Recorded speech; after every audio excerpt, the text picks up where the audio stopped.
जय माता रानी। मेरे प्यारे भक्तों, मेरे वीडियो में आपका बहुत बहुत स्वागत है। दुर्गा पाठ का 5वां अध्याय सुने। इसमें सबसे पहले विनियोग। ओम इस उत्तर चरित्र के रुद्र ऋषि हैं। महासरस्वती देवता हैं। अनुष्टुप छंद है। भीमा शक्ति है। भ्रामरी बीज है। सूर्य तत्व है और साम वेद स्वरूप है।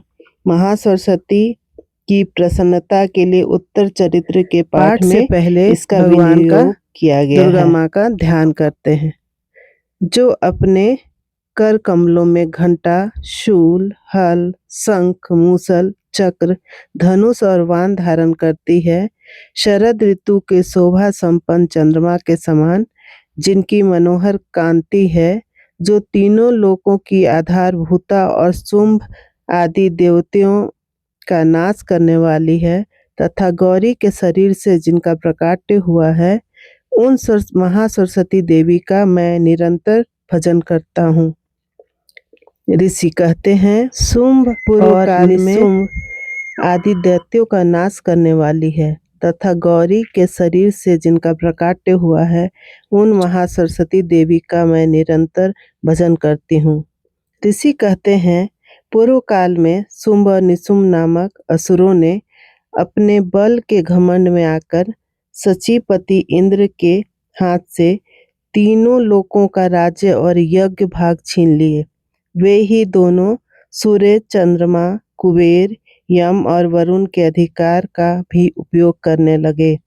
वायु और अग्नि का कार्य भी वे ही करने लगे। उन दोनों ने सब देवताओं को अपमानित, राज्य भ्रष्ट, पराजित तथा अधिकारहीन करके स्वर्ग से निकाल दिया। उन दोनों महान असुरों से तिरस्कार देवताओं ने अपराजिता देवी का स्मरण किया और सोचा, जगदम्बा ने हम लोगों को वर दिया था कि आपत्ति काल में स्मरण करने पर मैं तुम्हारी सब आपत्तियों का तत्काल नाश कर दूंगी। यह विचार कर देवता गिरिराज हिमालय पर गए और वहां भगवती विष्णु माया की स्तुति करने लगे। देवता बोले, देवी को नमस्कार है। महादेवी शिवा को सर्वदा नमस्कार है। प्रकृति एवं भद्रा को प्रणाम है। हम लोग नियम पूर्वक जगदम्बा को नमस्कार करते हैं, रौद्रा को नमस्कार करते हैं, नित्या, गौरी एवं धात्री को बारंबार नमस्कार है। ज्योत्सनामयी, चंद्र रूपिणी एवं सुख स्वरूपा देवी को सतत प्रणाम है। शरणागतों का कल्याण करने वाली वृद्धि और सिद्धि रूपा देवी को हम बारंबार नमस्कार करते हैं। राक्षसों की लक्ष्मी नैसृति, राजाओं की लक्ष्मी तथा सर्वाणी शिवपत्नी स्वरूपा आप जगदम्बा को बार बार नमस्कार है। दुर्गा, दुर्गपारा, सारा, सर्वकारिणी, ख्याति, कृष्णा और धूम्रा देवी को सर्वदा नमस्कार है। अत्यंत सौम्य तथा अत्यंत रौद्र रूपा देवी को हम नमस्कार करते हैं। उन्हें हमारा बारंबार प्रणाम है। जगत की आधारभूता कृति देवी को बारंबार नमस्कार है। जो देवी सब प्राणियों में विष्णु माया के नाम से कही जाती है, उनको नमस्कार है। उनको नमस्कार है। उनको बारंबार नमस्कार है। जो देवी सब प्राणियों में चेतना कहलाती है, उनको नमस्कार है। उनको नमस्कार है। उनको बारंबार नमस्कार है।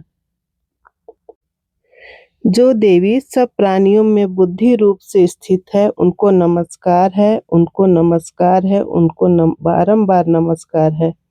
जो देवी सब प्राणियों में निद्रा रूप में स्थित है, उनको नमस्कार है। उनको नमस्कार है। उनको बारंबार नमस्कार है। जो देवी सब प्राणियों में क्षुधा रूप में स्थित है, उनको नमस्कार है। उनको नमस्कार है। उनको बारंबार नमस्कार है। जो देवी सब प्राणियों में छाया रूप में स्थित है, उनको नमस्कार है। उनको नमस्कार है। उनको बारंबार नमस्कार है। जो देवी सब प्राणियों में शक्ति रूप में स्थित है, उनको नमस्कार है, उनको नमस्कार है, उनको बारंबार नमस्कार है। जो देवी सब प्राणियों में तृष्णा रूप में स्थित है, उनको नमस्कार है, उनको नमस्कार है, उनको बारंबार नमस्कार है। जो देवी सब प्राणियों में क्षमा रूप में स्थित है, उनको नमस्कार है, उनको नमस्कार है, उनको बारंबार नमस्कार है। जो देवी सब प्राणियों में जाति रूप में स्थित हैं, उनको नमस्कार है, उनको नमस्कार है, उनको बार बार नमस्कार है। जो देवी सब प्राणियों में लज्जा रूप में स्थित है, उनको नमस्कार है, उनको नमस्कार है, उनको बारंबार नमस्कार है। जो देवी सब प्राणियों में शांति रूप में स्थित है, उनको नमस्कार है, उनको नमस्कार है, उनको बारंबार नमस्कार है। जो देवी सब प्राणियों में श्रद्धा रूप में स्थित है, उनको नमस्कार है, उनको नमस्कार है, उनको बारंबार नमस्कार है। जो देवी सब प्राणियों में कांति रूप में स्थित है, उनको नमस्कार है, उनको नमस्कार है, उनको बारंबार नमस्कार है। जो देवी सब प्राणियों में लक्ष्मी रूप में स्थित है, उनको नमस्कार है, उनको नमस्कार है, उनको बारंबार नमस्कार है। जो देवी सब प्राणियों में वृत्ति रूप में स्थित है, उनको नमस्कार है, उनको नमस्कार है, उनको बारंबार नमस्कार है। जो देवी सब प्राणियों में स्मृति रूप में स्थित है, उनको नमस्कार है, उनको नमस्कार है, उनको बारंबार नमस्कार है। जो देवी सब प्राणियों में दया रूप में स्थित है, उनको नमस्कार है, उनको नमस्कार है, उनको बारंबार नमस्कार। जो देवी सब प्राणियों में माता रूप में स्थित हैं, उनको नमस्कार है, उनको नमस्कार है, उनको बारंबार नमस्कार है। जो देवी सब प्राणियों में भांति रूप में स्थित हैं, उनको नमस्कार है, उनको नमस्कार है, उनको बारंबार नमस्कार है। जो जीवों के इंद्रिय वर्ग की अधिष्ठात्री देवी एवं सब प्राणियों में सदा व्याप्त रहने वाली है, उन व्याप्ति देवी को बारंबार नमस्कार है। जो देवी चैतन्य रूप में इस संपूर्ण जगत को व्याप्त करके स्थित हैं, उनको नमस्कार है, उनको नमस्कार है, उनको बार बार नमस्कार है।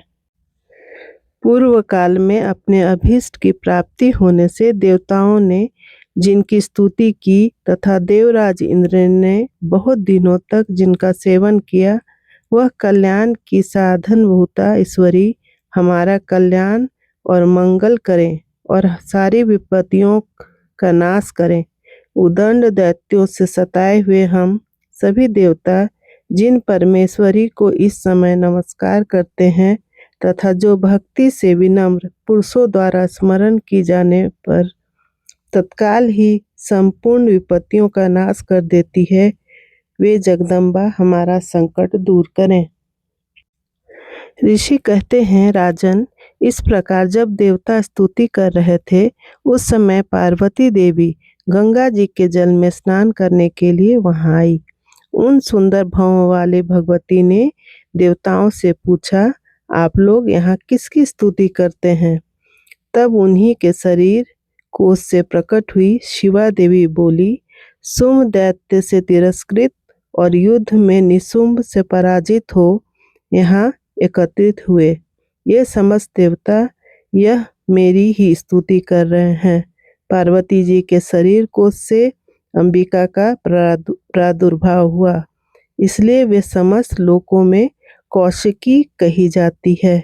कौशिकी के प्रकट होने के बाद पार्वती देवी का शरीर काले रंग का हो गया, अतः वे हिमालय पर रहने वाली कालिका देवी के नाम से विख्यात हुई।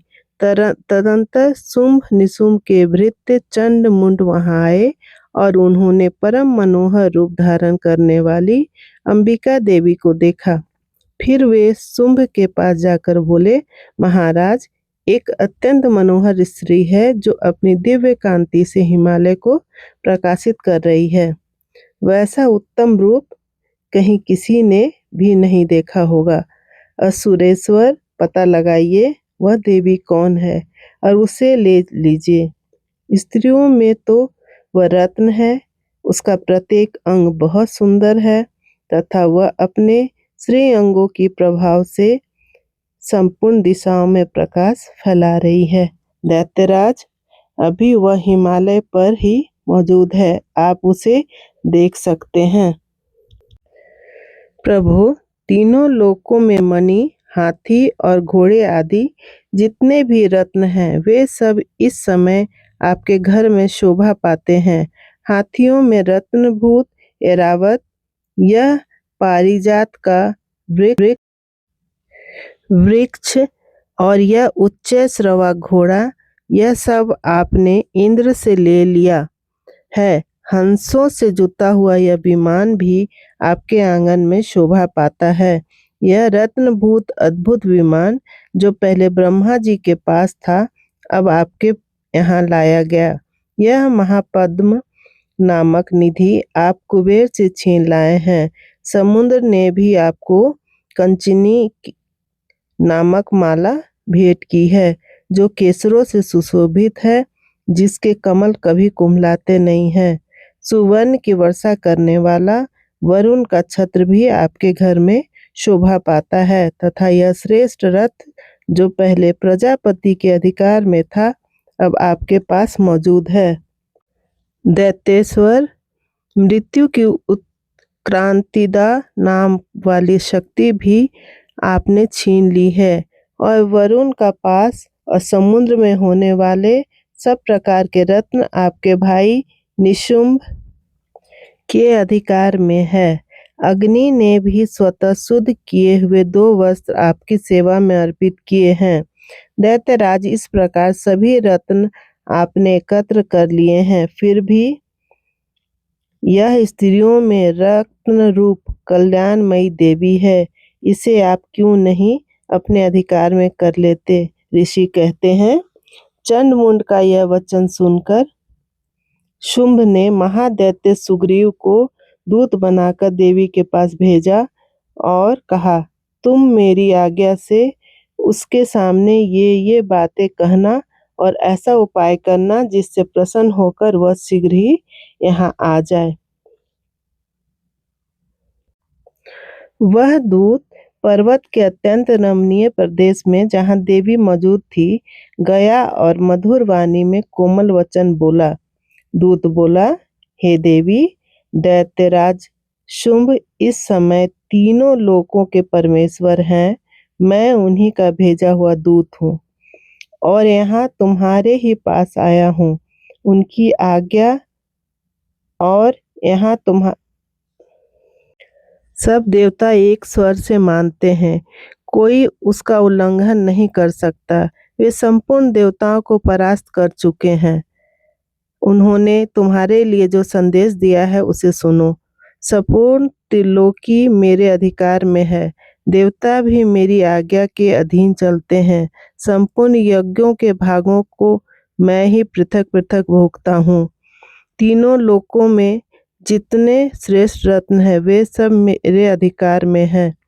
देवराज इंद्र का वाहन ऐरावत, जो हाथियों में रत्न के समान है, मैंने छीन लिया है। क्षीर सागर का मंथन करने से जो अश्व रत्न उच्च श्रवा प्रकट हुआ था, उसे देवताओं ने मेरे पैरों पर पड़कर समर्पित किया है। सुंदरी, उनके सिवा और भी जितने रत्न भूत पदार्थ देवताओं, गंधर्वों और नागों के पास थे, वे सब मेरे ही पास आ गए हैं। देवी, हम लोग तुम्हें संसार की स्त्रियों में रत्न मानते हैं, अतः तुम हमारे पास आ जाओ, क्योंकि रत्नों का उपभोग करने वाले हम ही हैं। चंचल कटाक्षों वाली सुंदरी, तुम मेरी या मेरे भाई महापराक्रमी निशुंभ की सेवा में आ जाओ, क्योंकि तुम रत्न स्वरूपा हो। मेरा वरण करने से तुम्हें तुलना रहित महान ऐश्वर्य की प्राप्ति होगी। अपनी बुद्धि से यह विचार कर तुम मेरी पत्नी बन जाओ। ऋषि कहते हैं, दूत के यूं कहने पर कल्याणमयी भगवती दुर्गा देवी, जो इस जगत को धारण करती है, मन ही मन गंभीर भाव से मुस्कुराई और इस प्रकार बोली। देवी ने कहा, दूत, तुमने सत्य कहा है, इसमें तनिक भी मिथ्या नहीं है। शुंभ तुम तीनों लोकों का स्वामी है और निशुंभ भी उसी के समान पराक्रमी है। किंतु इस विषय में मैंने जो प्रतिज्ञा कर ली है उसे मिथ्या कैसे करूं? मैंने अपनी अल्प बुद्धि के कारण पहले से ही जो प्रतिज्ञा कर रखी है उसे सुनो। जो मुझे संग्राम में जीत लेगा, जो मेरे अभिमान को चूर कर देगा तथा संसार में जो मेरे समान बलवान होगा, वही मेरा स्वामी होगा। इसलिए शुंभ और निशुंभ स्वयं ही यहाँ पधारें और मुझे जीतकर शीघ्र ही मेरा पानी ग्रहण कर लें। इसमें विलंब की क्या आवश्यकता है? दूत बोला, देवी तुम घमंड में भरी हो, मेरे सामने ऐसी बात न करो। तीनों लोकों में कौन ऐसा पुरुष है जो शुंभ निशुंभ के सामने खड़ा हो सके? देवी, अन्य दैत्यों के सामने भी सारे देवता युद्ध में नहीं ठहर सकते, फिर तुम अकेली स्त्री होकर कैसे ठहर सकती हो? जिन शुंभ आदि दैत्यों के सामने इंद्र आदि सब देवता भी युद्ध में खड़े नहीं हुए, उनके सामने तुम स्त्री होकर कैसे जाओगी? इसलिए तुम मेरे ही कहने से शुंभ निशुंभ के पास चली जाओ। ऐसा करने से तुम्हारे गौरव की रक्षा होगी, अन्यथा जब वे केस पकड़कर घसीटेंगे तब तुम्हें अपनी प्रतिष्ठा खोकर जाना पड़ेगा। देवी ने कहा, तुम्हारा कहना ठीक है। शुंभ बलवान है और निशुंभ भी बड़े पराक्रमी हैं, किंतु क्या करूं? मैंने पहले बिना सोचे समझे प्रतिज्ञा कर ली है। अतः अब तुम जाओ। मैंने तुमसे जो कुछ कहा है वह सब दैत्यराज से आदरपूर्वक कहना, फिर वे जो उचित जान पड़े करें। इस तरह से 5वां अध्याय समाप्त हुआ। मेरे प्यारे भक्तों, आप लोग मेरी वीडियो में ध्यानपूर्वक सुने। दुर्गा सप्तशती का पाठ मात्र सुन लेने से ही मनुष्य की सारी मनोकामनाएं, कष्ट दूर हो जाते हैं, मनोकामनाओं की पूर्ति हो जाती है। मेरे प्यारे भक्तों, इसके बाद का अध्याय 6ठा अध्याय यदि आप सुनना चाहते हैं तो प्लीज़ सब्सक्राइब कर लें, लाइक एंड कमेंट भी करें कि आपको ये वीडियो कैसा लग रहा है। साथ ही साथ शेयर कर दें ताकि ज़्यादा से ज़्यादा लोगों को दुर्गा सप्तशती के पाठ का श्रवण करने का मौका मिले। जय माता रानी, जय माँ दुर्गे। ईश्वर आप लोगों की सारी मनोकामनाओं को पूरी करे और विश्व में शांति बनी रहे।